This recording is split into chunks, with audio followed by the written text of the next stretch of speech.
Hey guys and girls, my name is Steve, and I just wanted to shoot this quick video.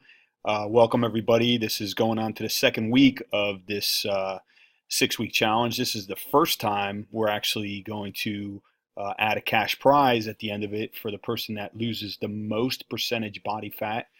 So it's going to get very interesting. I know some of you have a little bit of experience with CrossFit training or high intensity type training, and some of you are brand new to it. It really doesn't matter.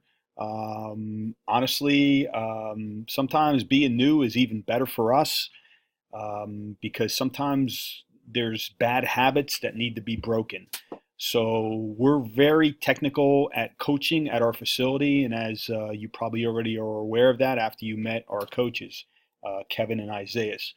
So I just wanted to explain the program and let you kind of understand where we're going with it. I release it every week, so that way you can take a look at it, and the coaches have the program to run everybody through. So week one, I just want to go back over it real quick.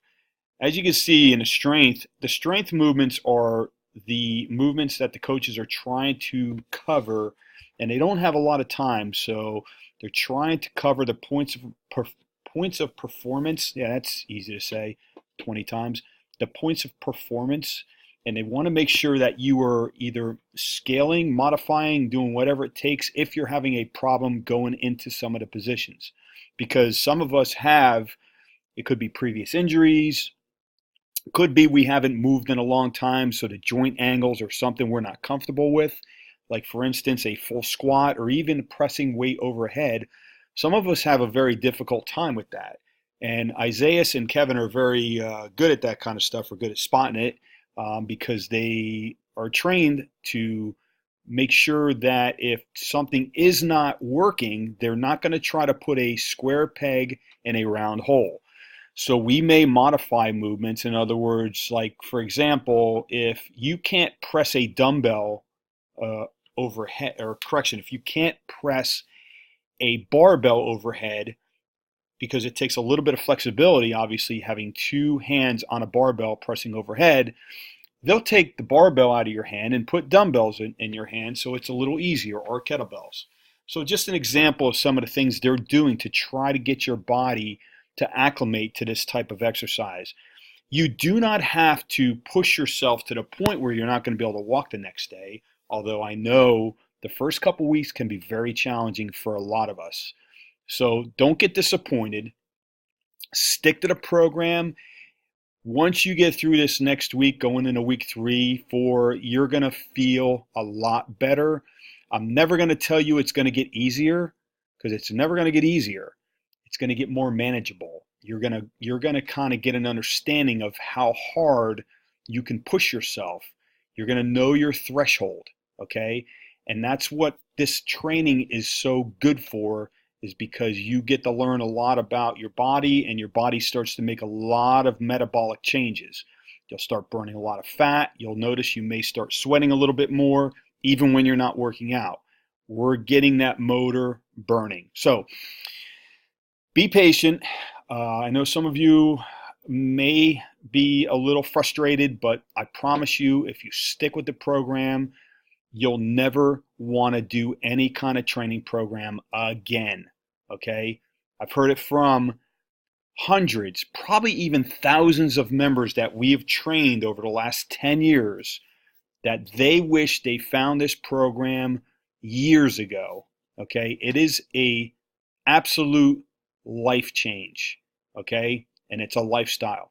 So, as you can see, they go over the movements in the strength, and then they're going to put you through a quick workout. This was an AMRAP last week. And then we want you to stretch a little bit at the end, okay? Presses on Wednesday, day 2, and then you did a ladder, stretch. Day 3, power clean front squat, full clean wall ball if you're able to. 21-15-9, wall ball kettlebell swings. Now, going into week 2, okay? We're going to pretty much go over the same movements again, okay? Basic, boring is the best, all right? So you're going to go over the same movements, okay? because what may happen is, okay, all right, everybody's doing good on air squats. Time to really focus on back squats. Okay, we're good with that. Now front squats. Overhead squats probably the most challenging. The conditioning for this day is 21-15-9, power cleans, push-ups.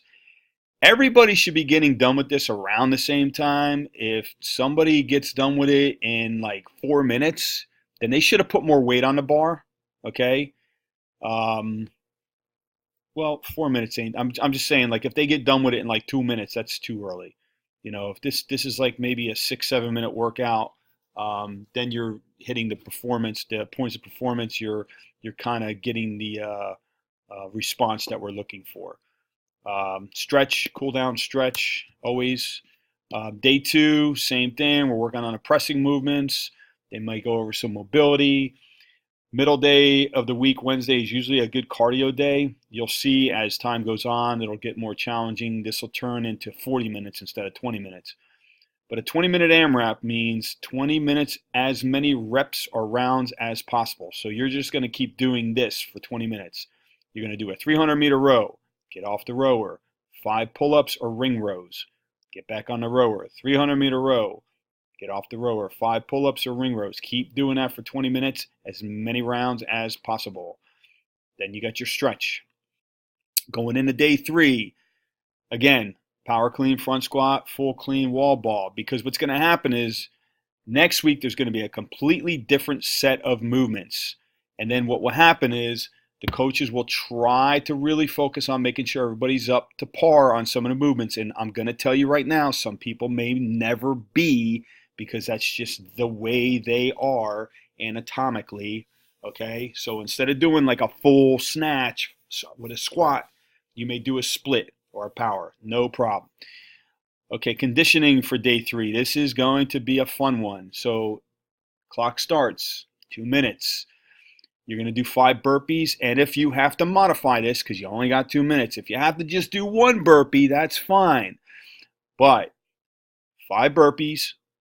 If you're able to do it over the barbell, fine. If not, no big deal. Then after you do the burpee or burpees, you got to run 200 meters. We may modify this for you to 100 meters, because we want you to be back in here in about a minute, minute and 15, minute 20 tops.